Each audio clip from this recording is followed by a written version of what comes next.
Le soir de Pessah, on a lu, à la fin du Seder, on a lu Chad Gadia, d'accord, le chevreau, Chad Gadia, Chad Gadia. On a dit qu'un chevreau, c'est deux chevreaux que Yaakov Avinu avait amené à son père Yitzhak, d'accord.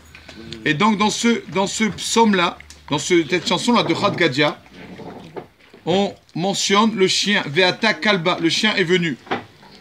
Alors, il amène ici le Rav, le Midrash, qu'il y avait un Rav, Rabbi Yeshaya, l'élève de Rabbi Chaninam ben Dossa. Il a, une fois dans sa vie, il s'est mis à jeûner, il y a quelque chose qu'il ne comprenait pas. Il a dit, je vais jeûner 85 jours d'affilée, et Hachem va me faire comprendre ce que je ne comprends pas. Il a jeûné 85 jeûnes. Ils lui ont dit, pourquoi? Qu'est-ce que tu ne comprends pas dans la Torah que tu dois jeûner, Rabbi Yeshaya, 85 jeûnes? Il leur a dit, vous savez qu'il y a quelque chose qu'on lit, c'est bien de lire, qui s'appelle le Perek Shira, le chant de la créature, qu'on lit tous les jours. Chaque ange de chaque créature, il chante, il dit un verset. Il dit, je ne comprends pas. Le chant de l'ange qui est responsable du chien, des chiens. Donc les chiens, qu'est-ce qu'ils chantent? C'est marqué, les chiens qui sont insolents, c'est marqué, qu'est-ce qu'ils chantent les chiens?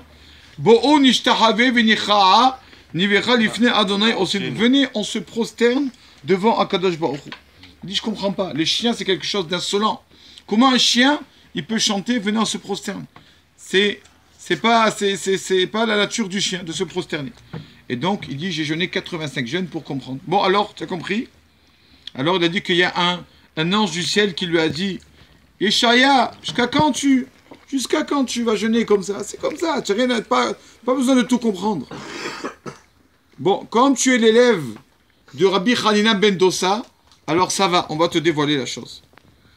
Les chiens, on sait que les chiens ont fait quelque chose qui est très dur. C'est le plus dur, c'est quoi? C'est de se taire. Quand l'ange de la mort est arrivé, d'accord, à minuit pour la 10e plaie en Égypte, les chiens n'ont pas aboyé, alors que d'habitude, les chiens aboient quand l'ange de la mort arrive. Et donc, les chiens, voilà, ils n'ont pas aboyé. Pas seulement ça.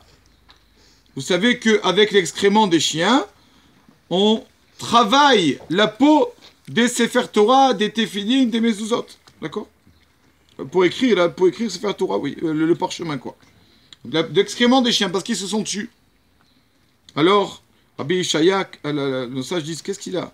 Pourquoi ça l'a tellement intrigué, le problème des chiens? C'est quoi le problème des chiens? Alors, il explique comme ça. Il dit que, comment ça se fait qu'un chien qui est tellement insolent, il vient et il dit un verset, Bo nishtarav, venez, on se prosterne. D'accord, le verset de se rabaisser. Comment c'est possible? Alors l'ange, il lui a répondu, c'est vrai, la nature d'un chien est d'être insolent. C'est vrai. Mais des fois, quand il y a quelque chose, il y a un moment de sainteté ou quoi, même le chien, il peut changer. Là, quand il y avait la plaie, la 10e plaie, comme c'était un moment de sainteté où Hachem va frapper le peuple égyptien, alors Hachem, il a changé la nature du chien. Et là, le chien, il a dit, allez, je me rabaisse, je me tais. Donc on lui a dit du ciel, voilà, même un chien, que sa nature c'est insolent, il y a des moments des fois où il se rabaisse. On lui a dit, c'est ça ce qu'on a dit à Rabbi Yeshaya. Sache, regarde, si un chien qui est toujours insolent, il arrivait à se rabaisser, il a changé sa nature pendant un petit moment. Parce qu'il y avait un moment de mitzvah. Alors un homme qui est bien sûr plus élevé qu'un chien, un homme qui étudie un peu la Torah, tout ça, grâce à la Torah qu'il étudie, grâce à la sainteté, qui va à la synagogue, qu'il entend un cours, qu'il étudie un texte, ça, un homme, il peut, même si on a tous malheureusement mauvais caractère, ça, ce qu'il étudie, ça peut le faire changer complètement. Même si on a tous les défauts du monde, un homme, grâce à la Torah, il peut changer sa nature. C'est pour ça que la Torah, c'est pour ça que ce chant-là nous a parlé aussi du chien. Que l'homme, il apprenne du chien. Si le chien peut changer sa nature, alors l'homme a plus forte raison.